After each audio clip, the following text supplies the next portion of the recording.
सर्वे सुखिनः सन्तु सर्वे सन्तु निरामयः. आरोग्य पत्रिकेचा साप्ताहिक कार्यक्रम निरामय.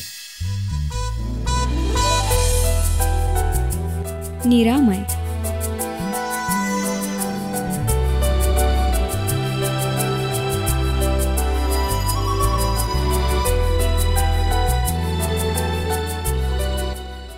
निरामय.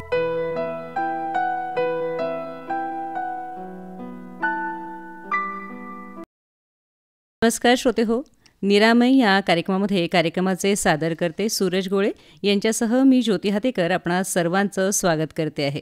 श्रोते हो, 10 ऑक्टोबर या दिवशी मानसिक आरोग्य दिवस पाळला जातो आणि त्यानिमित्तानंच आज आपण डॉक्टर अनुप राठी मनोविकार विशेषज्ञ यांना आपल्या आकाशवाणी अकोला केंद्राच्या स्टुडिओमध्ये आमंत्रित केलेलं आहे. नमस्कार सर. नमस्कार सर, आपण मानसिक आरोग्य दिन जो आहे तर त्यानिमित्ताने संवाद साधणार आहोत. तर सर्वात सुरुवातीला आपण हेच सांगूया की मानसिक आरोग्य म्हणजे नेमकं काय समजून घ्यायचं श्रोत्यांनी. बघा, आरोग्य म्हणजे फिजिकल, मेंटल, सोशल आणि स्पिरिच्युअल हेल्थ, म्हणजे शारीरिक, मानसिक, सामाजिक आणि आध्यात्मिक. आता त्यात मानसिक आरोग्य म्हटल्यानंतर विचार, भावना आणि वागणूक म्हणजे थॉट्स, इमोशन्स आणि बिहेवियर यांचं संतुलन. त्यासोबतच सामाजिक आणि व्यावसायिक पातळीवर योग्य व्यवहार करणे हा पण त्याचाच भाग आहे. म्हणजे ओव्हरऑल मानसिक आरोग्याचा उद्देश म्हटल्यानंतर तो आहे सकारात्मक जीवनशैली. मानसिक आरोग्य महत्त्वाचं आहेच, पण ते किती महत्त्वाचं आहे हे आज आपण सांगूया. माझ्या मते तर मानसिक आरोग्य हा सर्वात महत्त्वाचं, चारीपैकी सर्वात महत्त्वाचं आरोग्य आहे. म्हणजे मन म्हटल्यानंतर आपलं कंट्रोल बॉक्सच झालं. ज्याप्रमाणे विमानाचं कॉकपिट आहे किंवा रेलचं इंजिन आहे, तेवढंच महत्त्वाचं आपलं मन आहे. आनंदी राहणे, नाते जोपासणे, काम करणे हे तेव्हाच शक्य राहील जेव्हा मानसिक स्वास्थ्य बरा राहील. बघा, शारीरिक व्याधी असली, शारीरिक दुखापत असली तर ते एक वेळचं सहन होते, पण मानसिक दुखापत, मनात दुःख असेल तर ते सहन करणं थोडंसं अवघड जातं. शारीरिक व्याधी, विकलांगता असली पण मन पक्कं असलं तरी आपण आपले कार्य करणं शक्य असतं. त्यामुळे मानसिक स्वास्थ्य माझ्या मते हे सर्वात महत्त्वाचं झालं. आणि बरेचदा असं होतं सर की हे मानसिक आरोग्य जे आहे तर त्याला दुर्लक्षित केलं जातं. तर ही जबाबदारी कोणाची हे आपण आधी सांगूया की मानसिक आरोग्य जपायचं आहे. मला असं वाटतं आई मला रागवते आहे, किंवा मला असं वाटतं शेजारच्यानी माझ्याशी भांडण केलं, किंवा ऑफिसमध्ये बॉसनी मला रागवलं, मी इतरांकडे बोट दाखवते आहे की याच्यामुळे माझं मानसिक स्वास्थ्य बिघडलं आहे. पण ही जबाबदारी कोणाची आहे, आपलं मानसिक स्वास्थ्य सांभाळणं? आपण कुठलीही जबाबदारी घेतो ना तर आपली बेचैनी वाढायला लागते. त्यामुळे जेव्हा दोष द्यायचा असेल तरी तसंच होतं. त्यामुळे स्वतःला आपण दोष न देता दुसऱ्यांना दोष देतो. तशी जबाबदारी मानसिक स्वास्थ्य सांभाळण्याची ही स्वतःची आहे. कुठलीही जबाबदारी, आपल्यासोबत काही पण घडत आहे ही आपली जबाबदारी आहे. आपण जर हो म्हणत आहोत जिथे नाही म्हणायचं आहे तर तो जो प्रॉब्लेम आपण क्रिएट करत आहोत ही जबाबदारी आपलीच झाली. आपण असं नाही म्हणू शकत त्यांनी खूप फोर्स केला त्याच्यामुळे मी हो बोललं, नाही तर मी नाही म्हणणार होतो. पण तुम्ही जबाबदारी घेतली नाही म्हणायची, त्यामुळे तुम्हाला प्रॉब्लेम्स आहे. तर हे ओव्हरऑल जबाबदारी ही स्वतःची झाली. जेव्हा दोष स्वतःला द्या आणि प्रॉब्लेम हे स्वतःच सॉल्व्ह करा. निश्चितच सर, खूप महत्त्वाचा मुद्दा तुम्ही सांगितलात की माझं आरोग्य ही माझी जबाबदारी आहे. मग त्या बाबतीत शारीरिक आरोग्य असेल, मानसिक असेल, एकूणच तुम्ही जर त्याच्यावरती लक्ष केंद्रित करणार असाल तर ते चांगलं राहणार आहे. मानसिक आरोग्य चांगलं असेल तर निश्चितच तुम्ही सांगितलं की आपली शारीरिक आरोग्य जे आहे ते पण सुदृढ राहणार आहे, चांगलं राहणार आहे आणि आपल्याला चांगलं जीवन जगण्याकरता त्याची मदत होणार आहे. सर, यावर्षी हा जो मेंटल हेल्थ डे आहे तर त्याची थीम काय आहे? कारण त्यानुसार पण बरेचदा वर्क केल्या जाऊ शकतं, सगळ्यांना प्रेरणा मिळते. हो, दरवर्षी एक थीम ठेवतो आणि त्या थीमवर पूर्ण वर्ष लक्ष द्यायला पाहिजे असा त्यांचा उद्देश असतो. तर या वर्षाचं वर्ल्ड मेंटल हेल्थ थीम आहे access to services, mental health in catastrophes and emergencies. म्हणजे एमर्जन्सीच्या वेळेस मानसिक स्वास्थ्य किंवा मेंटल हेल्थचे जेवढे सर्व्हिसेस आहेत ते सगळ्यांपर्यंत पोहोचले पाहिजे. आता काही वर्षांपूर्वी आपण अनुभवलं की एक पॅन्डेमिक आला होता, कोविड. मग त्यावेळेस आपण अनुभवलं आपल्याला किती डिप्रेशन होतं, किती एन्झायटी होते, किती भीती वाटते. किंवा जे मानसिक रुग्णाने ग्रसित रुग्ण आहेत त्यांच्यापर्यंत सर्व्हिसेस नाही पोहोचल्यात, त्यांना औषधी नाही भेटली, तर मग ते कसे प्रॉब्लेम्समध्ये येतात, त्यांना किती प्रॉब्लेम होतो. तर अशा एमर्जन्सीच्या काळी सगळ्यांना हे मेंटल हेल्थ सर्व्हिसेस भेटलं पाहिजे, हे आज या थीमचा उद्देश आहे. आणि निश्चितच एकमेकांना आपण या बाबतीत मदत पण केली पाहिजे. आम्ही बरेचदा कार्यक्रमांमधनं सांगतो की तुम्ही ऐकता आहात, तुम्हाला माहिती भेटते आहे, तर ती इतरांपर्यंत पण पोहोचवा. कारण सर मला असं वाटतं की जर माझं पोट दुखतं आहे, माझं डोकं दुखतं आहे, तर ती माझी वैयक्तिक समस्या झाली. पण जेव्हा माझं मानसिक आरोग्य जर खराब झालं असेल तर मात्र ती संपूर्ण घरासाठी समस्या ठरू शकते, समाजासाठी पण समस्या ठरू शकते. तर अशा वेळेला या सगळ्यांची माहिती लोकांपर्यंत पोहोचणं गरजेचं आहे. त्या दृष्टीने आपण काय मार्गदर्शन करू? मला वाटतं जे समाजातील शिक्षित वर्ग आहे त्यांनी या सगळ्या लोकांची जबाबदारी घेतली पाहिजे.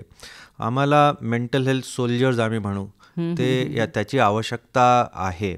आज काय मेंटल हेल्थला एवढं दुर्लक्षित करण्यात आलेलं आहे, मानसिक स्वास्थ्य एवढं दुर्लक्षित आहे, तर असं वाटतं की हे सगळं स्वाभाविक आहे. चिडचिड करणे किंवा उदासीन राहणे हे स्वाभाविक आहे. पण हे असं नसून याचा उपचार होऊ शकतो. आवश्यक नाही की औषधीच घ्यायला पाहिजे, पण काउन्सिलिंग समुपदेशद्वारा पण बऱ्याच गोष्टी सॉल्व्ह होतात. तर जे शिक्षित वर्ग आहे त्यांनी समाजात याची म्हणजे गैरसमज काढली पाहिजे. मदतीची गरज असलेल्या लोकांना पाठिंबा दिला पाहिजे. आपण नेहमी असं बघतो की ज्यांच्याकडे सर्व आहे त्यांना लोक सलामी करतात, पण ज्याला मदतीची गरज आहे त्याच्याकडे पाठ वळवतात. पण त्यांना पाठ दाखवू नये, त्यांना मदत करावे. आणि असं पागल वेडेपण अशी टिप्पणी टाळावी, कारण याच्यामुळे लोकांना मग गैरसमज वाढायला लागतात. मानसिक आरोग्य हे मानसिकता हे आरोग्याचा भाग आहे, तर त्याला त्या हिशोबाने बघितलं पाहिजे. आणि ह्या शिक्षित वर्गाने यासाठी मला वाटतं मेहनत केली पाहिजे. हो ना, आपण जसं बघतो की शाळेमध्ये टीचर असतील तर त्यांनी बघितलं पाहिजे वर्गातल्या कुठल्या मुलाला काय समस्या जाणवते आहे, इतर मुलांची वागणूक कशी असली पाहिजे. तसंच ऑफिसेसमध्ये पण आपण बघू शकतो, एकमेकांना मदत करू शकतो. आणि हे सामाजिक स्वास्थ्य चांगलं राहण्याच्या दृष्टीने अतिशय महत्त्वाचं पाऊल ठरणार आहे. सर तुम्ही आत्ता म्हणालात की जेव्हा आपण एखाद्या विशिष्ट शब्द घेऊन कोणाला चिडवतो किंवा मानसिक आरोग्य म्हटलं कीच लोकांना काउन्सिलिंग नको वाटतं, की त्यांना वाटतं मला कोणीतरी पागल किंवा असं काहीतरी चिडवणार आहे. तर त्यासंबंधी आपण थोडंसं मार्गदर्शन करू की हे खूप महत्त्वाचं आहे मानसिक आरोग्य जपणं, आणि त्याच्याकडे आपण कशा दृष्टीने बघितलं पाहिजे. हो, थेंब थेंबनी जसा सागर बनतो त्या हिशोबाने थोड्या थोड्या प्रॉब्लेम्सनी एक मोठा प्रॉब्लेम उद्भवू शकतो. त्यामुळे छोट्याही प्रॉब्लेम आहे आणि आपण त्याचं निवारण करू शकत नाही आहे. त्याच्यामुळे आपली चिडचिडपणा वाढत आहे किंवा निद्रानाश होत आहे किंवा शारीरिक आरोग्यावर त्याचा परिणाम होत आहे. तर मग निश्चितच याच्यात आपण लक्ष दिलं पाहिजे. जर स्वतः किंवा आपल्या घरातल्या म्हणजे एल्डर्स आहेत, जे मोठे लोक आहेत किंवा आपले मित्रमंडळी आहेत, त्यांच्यासोबत संवाद केला पाहिजे. तर त्यांनी प्रॉब्लेम सॉल्व्ह होत असेल तर फार छान. किंवा काही शिक्षित वर्ग या सायकॉलॉजी किंवा काउन्सिलिंगमध्ये बरे असतात, जसं की शिक्षक आहेत है ना, हे लोक बरे असतात. तर त्यांच्यासोबत संवाद घाला जे ओळखीचे असेल. तर तुमचा प्रॉब्लेम सॉल्व्ह होत असेल तर ठीक आहे, नाही तर मग तुम्ही हे मदत घेतलीच पाहिजे. जर छोटी शारीरिक दुखापत असेल, जसं तुमचा गुडघा दुखतोय किंवा पाठ दुखतोय, तर तुम्ही जनरल प्रॅक्टिशनरकडे जाता. तर यांची पण मदत तुम्ही ह्या छोट्या मोठ्या मानसिक प्रॉब्लेमसाठी घेऊ शकतात. त्यांना तेवढी ट्रेनिंग असते. आणि नाहीच जमलं तर मग निश्चितच काउन्सिलिंगसाठी किंवा एखादा प्रोफेशनल मेंटल हेल्थ प्रोफेशनलकडे गेलं पाहिजे. तुम्ही सांगितलं सर की संवाद साधणं ही सगळ्यात पहिली गरज आहे आपली, की जिथे आपलं मानसिक आरोग्य, आपलं मानसिक स्वास्थ्य चांगलं राहणार आहे. तर त्या बाबतीत आपण काय सुचवू की हा संवाद कसा घडवून आणला पाहिजे स्वतःचं मानसिक स्वास्थ्य जपण्यासाठी आणि एकूण कुटुंबाचं पण? संवादासाठी सर्वात पहिले तर आपल्याला हे एक्सेप्ट करावं लागेल की मला याची गरज आहे. आणि जोवर तुम्हाला गरज भासत नाही तुम्ही बोलत नाही. आणि मनात जेवढे प्रॉब्लेम्स येत आहेत मग त्याचं काहीतरी गैरसमज करून आणि त्याचं काहीतरी वेगळाच अर्थ काढून आपण त्याला डील करायला लागतो. पण असं नाही, संवाद हे सगळ्यांसोबत केलंच पाहिजे. आणि उलट पालकांचा हा रोल असायला पाहिजे की मुलांसोबत त्यांनी संवाद घाला आणि मुलांना खूप बोलायला लावा. कारण लहान वयात जे विचार किंवा जी सवय लागते ती मग मोठ्यापणात ती तशीच कंटिन्यू राहते. तर त्यामुळे मुलांचे जर प्रॉब्लेम्स संवादा थ्रू आपण म्हणजे मुलांसोबत संवाद केला आणि त्यांचे प्रॉब्लेमचा निवारण केला तर बरंच काही प्रॉब्लेम टळू शकतात. घरातले ज्येष्ठ जे आहेत तर त्यांच्याशी पण बरेचदा आपला संवाद हळूहळू कमी व्हायला लागतो. तर तो पण जर आपण वाढवला तर ह्या ज्या येणाऱ्या समस्या आहेत मला असं वाटतं ह्या चटकन आपल्या आटोक्यात येतील. सर आणखीन कुठले घटक आहेत की जे मानसिक आरोग्यावरती परिणाम करतात? बरं, मानसिक आरोग्य जो चालतो तो ब्रेनमध्ये केमिकल्स असतात, त्याला आम्ही न्यूरोकेमिकल्स म्हणतो. मग ते काही वरखाली झाले तर मानसिक आजार होतो.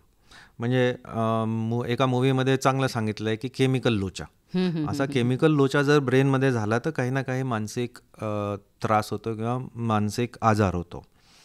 तर याच्यासाठी सर्वात पहिले तर अनुवंशिकता हा एक मोठा घटक आहे. म्हणजे असं म्हणतं आहे की ज्या पालकांमध्ये हा आजार आहे त्यांच्या मुलांना 2 ते 4 पटीने हे आजार होण्याची संभावना असते. होईलच असं नाही आहे, पण तेवढी रिस्क असते. दुसरा, दैनंदिन जीवनात ताणतणाव किती आहे. जर जास्त ताणतणाव असला तर मग डिप्रेशन, एन्झायटी आणि बाकी प्रकारचे जेवढे मानसिक आजार आहे ते होण्याचा धोका असतो. स्वभाव कसा आहे, जर अति जास्त हळवा स्वभाव आहे तर मग उदासीनता, बेचैनी, फोबिया हे आजार लवकर होतात. त्यामुळे स्वभावावर पण लोकांनी जर आढळलं त्यांना प्रॉब्लेम आहे तर काम केलं पाहिजे. आपल्या जीवनात घडणाऱ्या घटना, खास करून लहानपणी जेवढ्याही घटना घडतात त्याचा काही ना काही परिणाम आपल्या मनावर होतो. आणि लहानपणी जर असं एखादी मेजर घटना, एक मोठी घटना घडली तर त्याचा ट्रॉमा आजन्म राहू शकतो. उदाहरणार्थ मुलांवर शोषण होतं. आता तो फिजिकल अब्यूज असो, सेक्शुअल अब्यूज असो, इमोशनल अब्यूज असो, कुठल्याही प्रकारचं शोषण जर लहानपणी झालं तर त्याचा परिणाम त्यांच्या स्वभावावर पण होऊ शकतो आणि मानसिक आजार पण होऊ शकतो. त्यामुळे लहानपणी असा ट्रॉमा होऊ नये याची खात्री पालकांनी घ्यायला पाहिजे. तेवढं लक्ष पालकांचं असलं पाहिजे. शारीरिक आजार असला तरी मानसिकता बदलते. खास करून दीर्घकाळवाले आजार असतात त्याच्यात मग डिप्रेशन किंवा एन्झायटी आम्ही बघतच आहोत. त्या व्यतिरिक्त कमी झोप होणे हे पण मानसिक आजारामुळे पण कमी झोप होते आणि कमी झोप झाल्याने पण मानसिकता बदलते. व्यसनाधीन होणे, मग आता हे पण तसंच आहे की मानसिक आजारामुळे व्यसनकडे लोक वळतात किंवा व्यसनामुळे पण होणारे मानसिक आजार आहेत. त्यासोबत एकल कुटुंब, आता आपण आता संवादविषयी बोललो. एकल कुटुंब असल्यानंतर संवाद कमी होतो, त्याच्यामुळे पण मानसिक आजार होतात. प्रदूषण हा पण एक फॅक्टर आहे ज्याच्यात, हा पण एक घटक आहे ज्याच्यामुळे मानसिक आजार होऊ शकतो. पुरेपूर पोषण नसला, आहार बरोबर नसला तर आजकाल आम्ही खास करून व्हिटॅमिन B12, व्हिटॅमिन D3 याचा खूप डेफिशियन्सी आम्ही पेशंटमध्ये बघत आहोत. त्याच्यामुळे पण होणारे काही मानसिक आजार आहे, जसं की डिप्रेशन आहे. तर B12चा बराच रोल आहे त्याच्यात. त्यामुळे पोषण बरोबर पाहिजे. आणि आणि काही आजार आहेत ते स्त्रियांसाठी स्पेसिफिक आहेत. जसं की डिप्रेशन हे स्त्रियांमध्ये पुरुषांच्या तुलनेत डबल दिसत आहे. तर डिप्रेशन हा आम्ही म्हणतो स्त्रियांचा जास्त करून आजार आहे. प्रीमेन्स्ट्रुअल सिंड्रोम, पोस्टपार्टम इलनेस म्हणजे डिलिव्हरीनंतर होणारे काही मानसिक आजार आहेत. पोस्ट मेनोपॉज नंतर होणारे काही आजार आहेत, डिप्रेशन, एन्झायटी, तर हे स्त्रियांसाठी आहे. तर हे असे घटक आहेत जे मानसिक आजार घडवू शकतात. निश्चितच सर, याच्यावरती आपण विस्तृत बोलणारच आहोत, पण मला एक मनात तसा प्रश्न येतो आहे की या सगळ्या घटकांसोबत एक अजून जोडला गेला आहे तो म्हणजे स्क्रीन टाईम, मोबाईल. तर हा पण सगळ्यांच्या मानसिकतेवर, जसं तुम्ही सांगितलं अपुरी झोप आहे किंवा ह्या सगळ्या गोष्टी आहे, तर याच्यामधनं आणखीन काय समस्या उद्भवणार आहेत आपण ते पण सांगूया. स्क्रीन टाईम आज हा खूपच कॉमन प्रॉब्लेम आहे. आणि कोविड नंतर तर माझ्याकडे खूप पेशंट झाले, खास करून 15 ते 18 वयोगटातील, ज्यांनी शाळा ऑनलाईन केली आणि त्याच्यानंतर गेमिंगचे ॲडिक्शन झाले, गॅम्बलिंगचे ॲडिक्शन झाले. तर ते रात्रभर झोपत नव्हते आणि गेम खेळत होते आणि दिवसा पूर्ण झोपायचे. म्हणजे त्यांचा अभ्यास पूर्ण गेला, जे डेव्हलपमेंट व्हायचं आहे, जे संवाद व्हायचा आहे ते पूर्ण बंद झालं. आणि जर पालक त्यांच्याकडनं मोबाईल घ्यायला लागले तर ते पालकांना मारायचे पण, म्हणजे एवढे व्हायलंट व्हायचे, ॲग्रेसिव्ह व्हायचे. तसं बघता त्यांना पहिले काहीच आजार नव्हतं, पण हे मोबाईल ॲडिक्शनमुळे झालं. त्याच्यामुळे निद्रानाश होते, डिप्रेशन, एन्झायटी, ॲडिक्शन्स ह्या सगळ्याचं आम्ही खूप जास्त वाढ बघत आहे ह्या स्क्रीन टाईममुळे. पण हे तर झाले मानसिक स्वास्थ्य, पण शारीरिक आजार पण बघतोय, जसं डोळ्यांचे प्रॉब्लेम, हेडेक्स, बॅकएक, मान दुखणे, ह्या सगळ्या गोष्टी आम्ही दैनंदिन जीवनात ह्या प्रॉब्लेममुळे बघत आहेत. म्हणजे आपण पाहतो की तुम्ही हे जे 10-12 घटक सांगितले तर ते एका बाजूला, आणि मोबाईलमुळे परिणाम करणारे आपल्याला दिसत आहे की अगदी तुलनेत ते त्याच्या बाजूला बसलं आहे की मोबाईलमुळे एवढे सगळे परिणाम होऊ शकतात.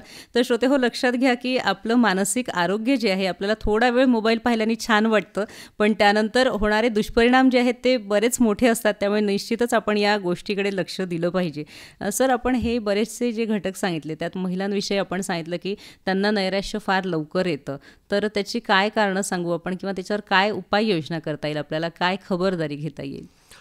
कारण बघा, 2 खूप मोठे कारण आहे. एक तर त्यांचे हॉर्मोनल बदल, जे पुरुषांमध्ये होत नाही, तर स्त्रियांमध्ये हॉर्मोनल बदल दर महिन्याला होतो. त्यांची पाळी येते तेव्हा हॉर्मोन वेगळे असतात आणि जेव्हा नसते तेव्हा हॉर्मोन वेगळे असतात. डिलिव्हरीच्या वेळेस हॉर्मोन वेगळे असतात, डिलिव्हरी झाल्यानंतर वेगळे असतात. तर ह्या हॉर्मोनामुळे ते आजार होतो.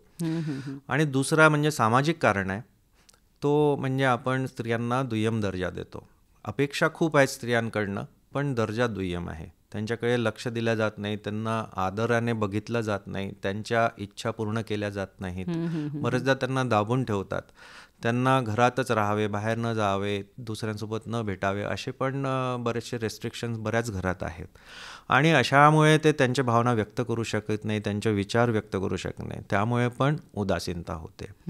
तर ह्या सगळ्या गोष्टी पुरुषांना माहिती पाहिजे आणि त्यांनी ह्या सगळ्या गोष्टींचं निवारण आपल्या पत्नीसोबत, आईसोबत, मुलीसोबत केलं पाहिजे.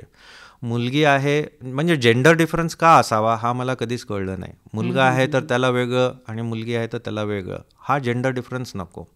मुलीला पण तेवढाच हक्क आहे जेवढा मुलांना आहे. तर हा जर आपण मनातनं हा डिफरन्स काढला तर मला वाटतं बरेचसे प्रॉब्लेम सॉल्व्ह होतील. कारण मानसिक आरोग्याविषयी बोलताना श्रोते हो, माझ्या मनात हा प्रश्न वारंवार येतो की जेव्हा किंवा हा विचार येतो की एक स्त्री जी सक्षमपणे कुटुंब सांभाळत असते, तिचं जर मानसिक आरोग्य चांगल्या पद्धतीने जपल्या गेलं तर मला असं वाटतं साहजिकच कुटुंब जे आहे ते मानसिक किंवा शारीरिक दोन्ही दृष्टीने सुदृढ राहू शकतं. कारण एका स्त्रीची घरातली काम करण्याची पद्धत म्हणा किंवा तिची चिडचिड म्हणा, या सगळ्यांचा परिणाम कुटुंबावरती बऱ्याच मोठ्या प्रमाणात होतो. सर हो, निश्चितच. कारण मी तर म्हणतो की स्त्री हे जास्त मनाने पक्के असतात, त्यामुळे त्यांचा आदर केलाच पाहिजे. स्त्री हे मुलाला म्हणजे बाळाला जन्म देतात तेव्हा जो होणारा त्रास आहे ते पुरुष कधी सहन करू शकणार नाही. हे स्त्रियांचंच आहे की तेवढं सहन करू शकतात. त्यामुळे हे एक सेईंग आहे इंग्लिशमध्ये की behind every man success there is hand of a female, है ना. ह्या उलटं नाही आहे की स्त्रियांच्या यशासाठी पुरुषांचं पाठिंबा महत्त्वाचं आहे. कारण पुरुष एवढे माझ्या मते मेंटली स्ट्रॉंग नसतात. माझ्या मते स्त्रिया जास्त मेंटली स्ट्रॉंग आहेत. फक्त त्यांना तुम्ही दाबून ठेवताय, त्यांना आदर करत नाही, त्यामुळे अन्यथा स्त्री हेच घर बनवते. एकूणच जर कुटुंबातल्या प्रत्येकाची आपण जर मानसिकता चांगली राखण्याची म्हणजे प्रयत्न केला तर कुटुंबाचं आणि पर्यायाने समाजाचं पण जे मानसिक स्वास्थ्य आहे ते चांगलं राहू शकतं आणि एक छान समाज आपण घडवू शकतो. सर, त्यानंतर एक येतो की बाल गट असेल किंवा तरुण मुलं असतील तर यांचं आपल्याला आत्महत्येचं प्रमाण पण दिसतं वाढलेलं किंवा व्यसनाधीनता पण त्यांच्यामध्ये वाढलेली दिसते आहे आणि त्यामुळे बऱ्याच जणांना नैराश्य येतं किंवा त्याच्यामधनं पण मानसिक आजार निर्माण होतात. तर त्या बाबतीत आपण काय सांगू शकू? हो, तुम्ही आत्महत्या बोलले तर हे आमच्यासाठी खूप मोठा, महत्त्वाचा आणि गंभीर मुद्दा आहे. कारण हा एक कारण आहे ज्याच्यात आमच्या ब्रँचमध्ये लोक मरू शकतात. बाकी मानसिक आजाराने लोक मरत नाहीत, पण आत्महत्या केल्याने लोक मरू शकतात. तर हे जीव आम्ही वाचवलं पाहिजे. आता याच्या मागचं कारण हे बघा, हे एवढा मोठा प्रॉब्लेम आहे की एवढ्यात आता आलेल्या रिपोर्टप्रमाणे की मागील 10 वर्षात जवळजवळ 70% स्टुडंट्सचे सुइसाईड वाढलेले आहेत. 70% हा खूप मोठा प्रमाण झाला, खूपच मोठा आकडा आहे. आणि त्यापैकी 30%पेक्षा जास्त लोक म्हणतात, जेवढे सुइसाईड होत आहेत त्यात 30%पेक्षा जास्त लोक म्हणतात की त्यांनी सुइसाईड कौटुंबिक वादमुळे अटेम्प्ट केलेला आहे.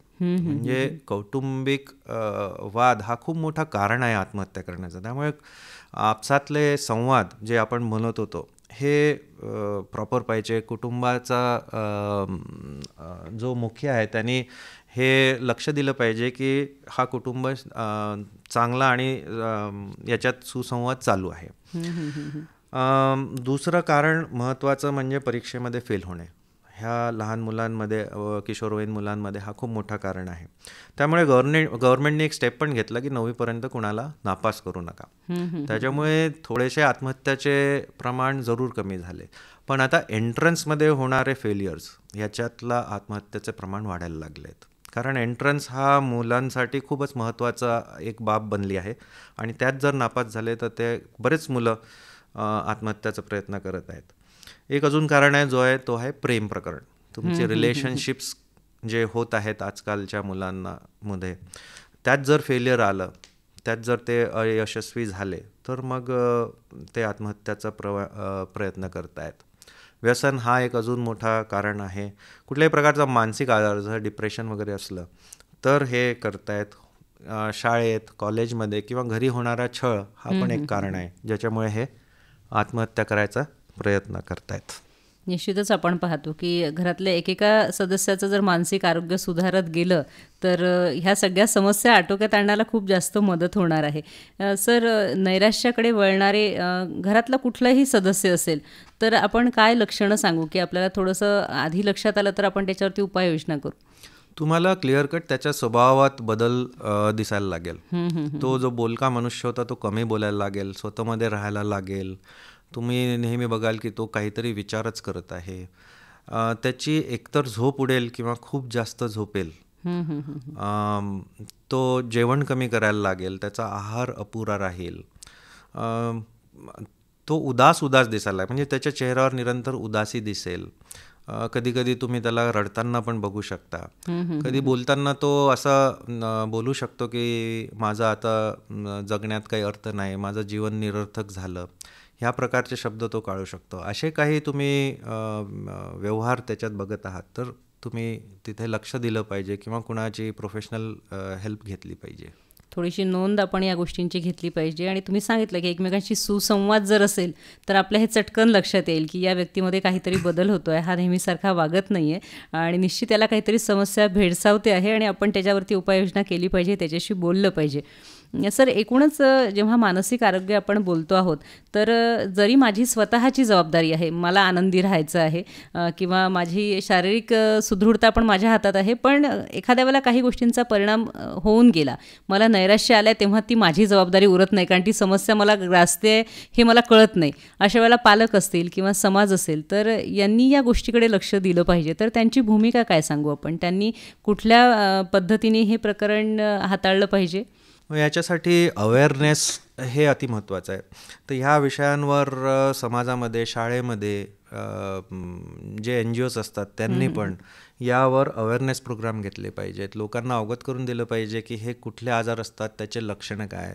बऱ्याचदा लोकांना याचे लक्षणच माहीत नाही, हे आजार असतो हेच माहिती नाही, किंवा याची मदत कुठे मिळेल, मदत घ्यायची इच्छा असते पण कुठे मिळेल हेच माहिती नाही. त्यामुळे ह्या सगळ्या गोष्टींचा अवेअरनेस हे करून द्यायला पाहिजे.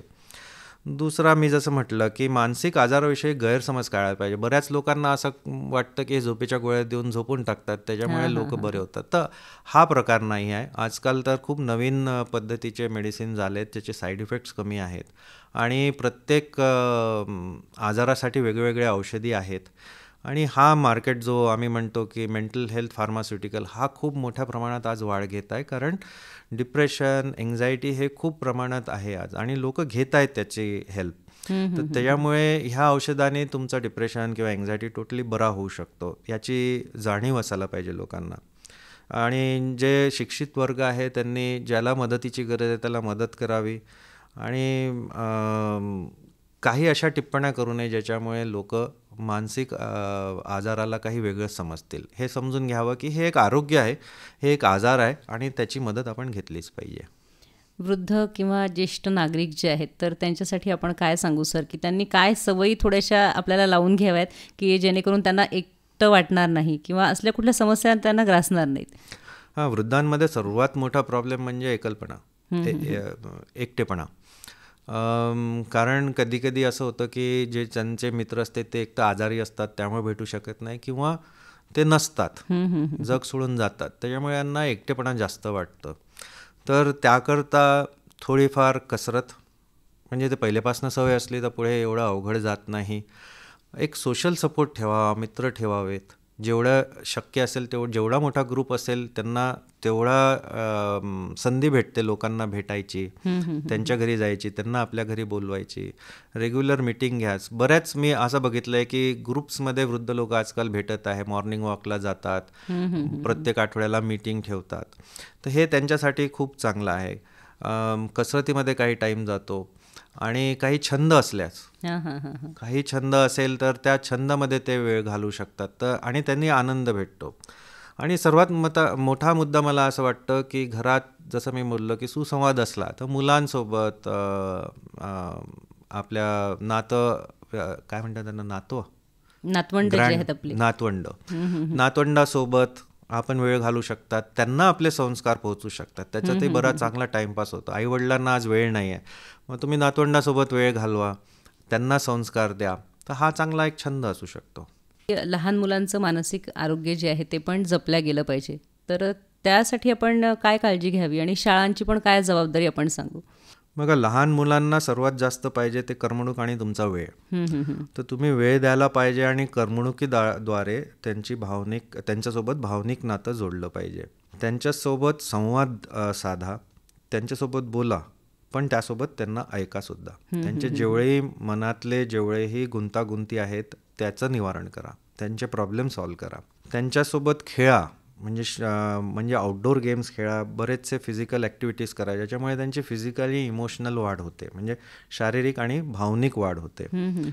त्यांना भावनिक दुखापत करू नका, कारण याचा परिणाम मोठा झाल्यानंतर पण त्यांच्यावर असतं. त्यामुळे त्यांची भावनिक दुखापत होणार नाही, आणि झाली तर त्याचं निवारण पटापट होईल याचं लक्ष घ्यायला पाहिजे. कला, छंद, आउटडोर गेम्स, कसरत याच्यासाठी त्यांना प्रोत्साहित करा, कारण हेच त्यांना डेव्हलप करतील मानसिकरित्या पण आणि शारीरिकरित्या पण. त्यांची झोप पूर्ण होईल हे बघा, कारण आजकाल जे मुलं आहेत जे 10वीत आहे, 12वीत आहे, एंट्रन्स परीक्षा देत आहे किंवा महत्त्वाची कुठली परीक्षा असली तर मुलं झोप अपुरी घेत आहेत, पण त्याच्यामुळे त्यांना प्रॉब्लेम्स जाणार आहेत. त्यामुळे झोप पुरेपूर झाली पाहिजे, त्यासोबतच त्यांना संतुलित आहार मिळाला पाहिजे, हे लक्षात घ्या. आणि ते महत्त्वाचं आता आपण बोललो आहे की त्यांचा स्क्रीन टाईम कमी झाला पाहिजे.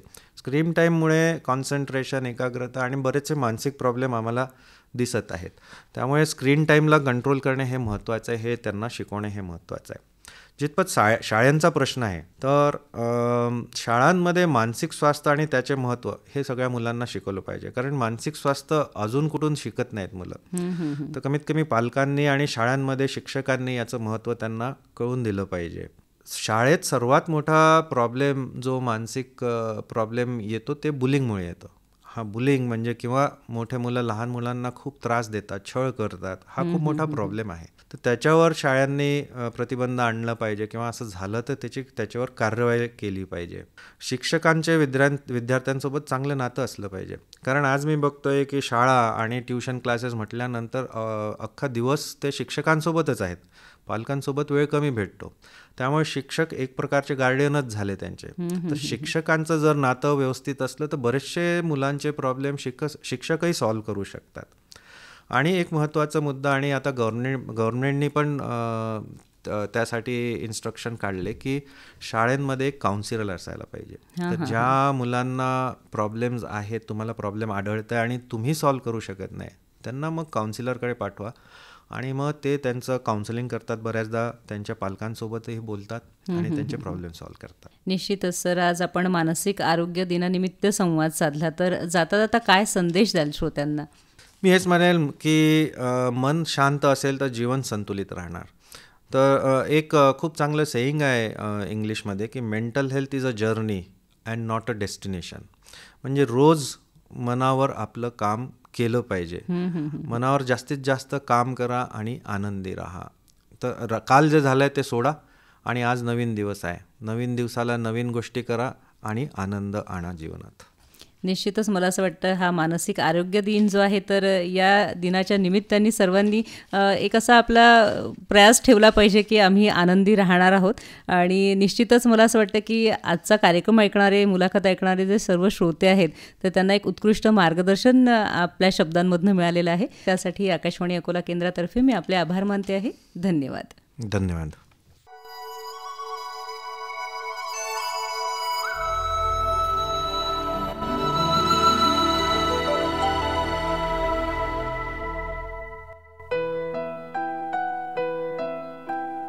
सर्वे सुखिनः सन्तु, सर्वे सन्तु निरामयः. आरोग्य पत्रिकेचा साप्ताहिक कार्यक्रम निरामय. निरामय